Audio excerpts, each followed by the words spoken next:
my very first showcase. Today we're going to be racing with the 1977 Broadspeed Jaguar XJ12C. Now this is version 0.02 from modern Dauntless, so thank you very much for bringing this wonderful car to Assetto Corsa. This version 2 fixes an issue that existed with the camera position, among a few other things. Now, this particular car the Jaguar built used a naturally aspirated 5.4 liter V12 with an output of 600 horsepower at 5,700 RPMs. It used a 4-speed manual. The entire car weighed 1.5 tons. And interesting to this car was that it used 19-inch wheels and racing slicks. Now, this car is especially unique because of the 1973 oil crisis that almost caused the racing series that it participated in to collapse. It wasn't until 1977 that the manufacturers returned to battle, and with them came a lot of unique cars like this one. Now, Jaguar only built 4 of these cars, and they raced inside of Group 2 of the European Touring Car Championship. The car was first showcased in 1976, but it was already outclassed by the lighter weight competition and had its very last race in 1977. Now, this particular series that it was in was actually a really cool series that was made up of all sorts of displacement, sharing the track together. So you had the Mini Coopers out there, you had the Mercedes 300Es out there, and to make things even cooler, this racing series also included hill climb events. Now, it was originally called the European Touring Car Challenge when it was first made available in 1963, and then they later renamed it to the European Touring Car Championship, but the race series ended in 1988 due to the rising costs of the motorsport. So, with that said, let's get to work. Let's see what we're working with here. I've never actually driven this car, so here we go.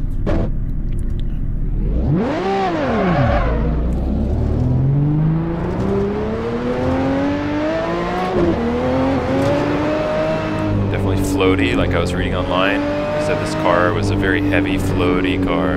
You can feel the suspension kind of moving around there. Lots of power, though, at my disposal. Nice linear acceleration.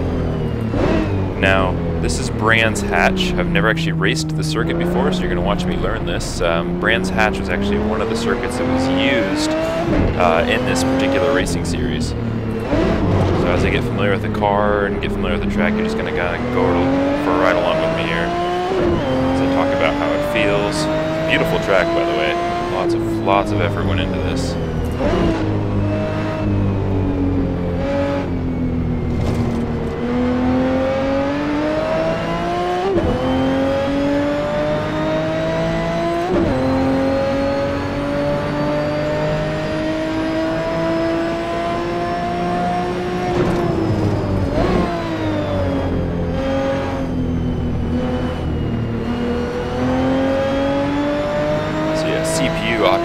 Occupancy over 95% of the top part of my screen. Not too concerned about that. I've got a quad-core i7 4770K. It's overclocked to 4.6 gigahertz. It's currently liquid cooled. So my temperatures are always going to stay right around 42 degrees Celsius when it's fully stressed. It's actually a pretty nice rig. Now you notice I'm getting a lot of hand hesitations over here on the shifter because, again, I've never raced this track, so I'm trying to learn this. It's a very big course, beautifully constructed, lots of really nice trees there.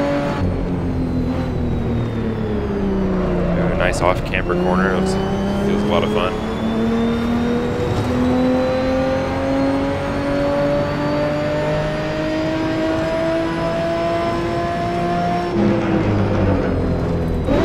Careful not to apply too much pressure to the brakes. I don't want to upset the car as it's going down corner here.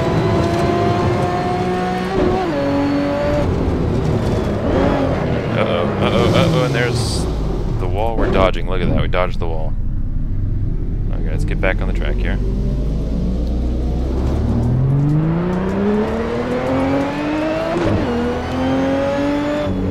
Part of this video series is just kind of me talking about the cars and the tracks, and it's not actually about me setting record times or showcasing how awesome my racing skills are, because they're not. I'm just here to kind of talk to you about the cars and the tracks as I learn to drive them off-road. Now, I will put links to the car as well as this track underneath the video.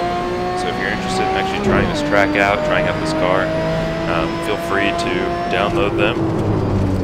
Donate, help out the developers that put a lot of time into these. A lot of these guys are people like you and me working full-time jobs that they're just passionate about sim racing, and they would love it if we supported them.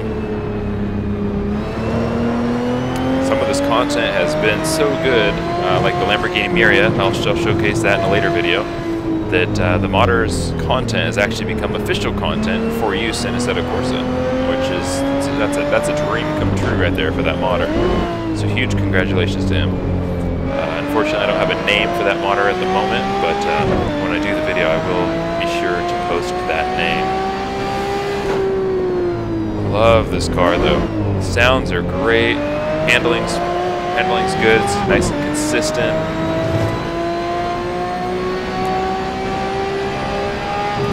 See right here, it's getting up to about 8,000 RPMs, which is just amazing. Remember, this is a off track here. This is a 5.4 liter V12. So screaming all the way up to 8,000 RPMs. Just imagine this beast.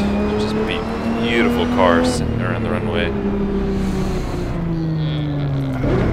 This force feedback here is fighting me.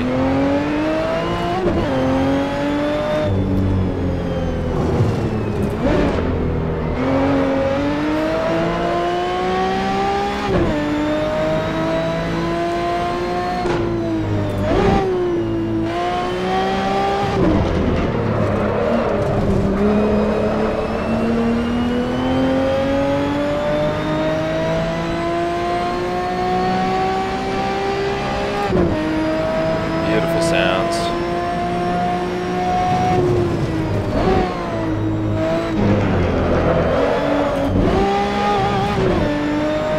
Push a little bit further here. This will be my final lap in this video. I just want to showcase the car. Let you guys make the most out of it. I just want to share it with you guys.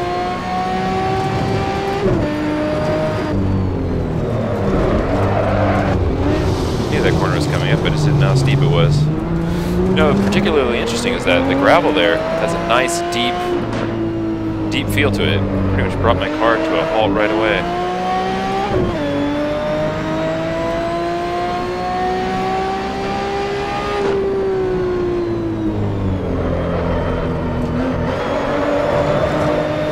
Alright, there we go. It's 3 laps inside the 1977 Broadspeed Jaguar XJ12C.